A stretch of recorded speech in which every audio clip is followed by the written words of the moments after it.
Hi guys, it's Jeff at Brimwood Farm, and as the title suggests, we've had a little bit of a incubation disaster.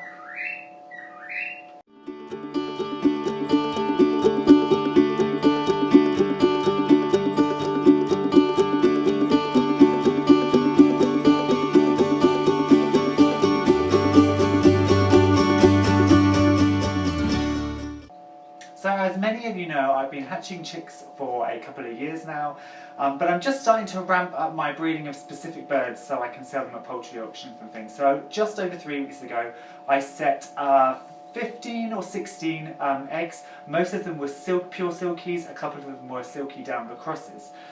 Sadly, after 24 hours, my long trusted incubator went kaput.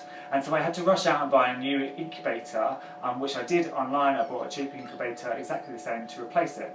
Now I will say at this point, I have always used the China-made incubators. There is a lot of discussion online about the fact they're not very good and you should only buy a recommended, like a Brimwood or something like that. Now I bought my old incubator as a gift. I didn't think twice about it. I used it, it hatched chicks really well, and once I got used to all the humidity and stuff, I had really good readings with it. So when it came to replace, I didn't think twice about just buying another one. And they have worked for me. There are ones out there that malfunction, but I must say for me, well, until now, they have worked.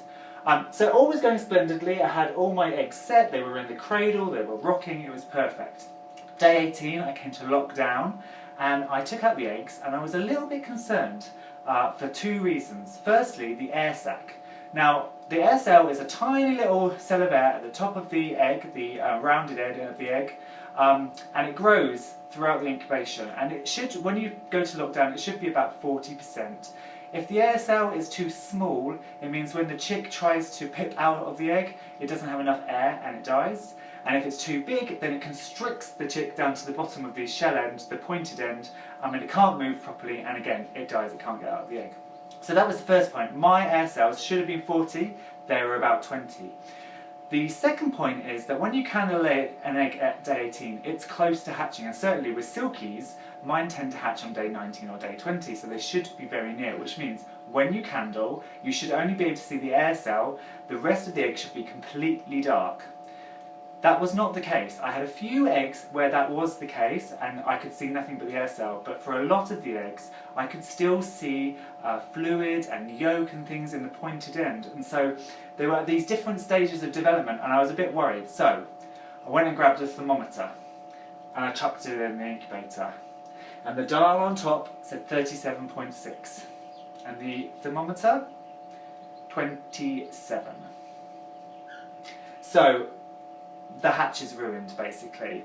Now, with temperature, you can't mess about with that. With humidity, you can be off a little bit, and you can change it as you go along. If you're too low, you can higher it. With temperature, you're screwed if you get it wrong.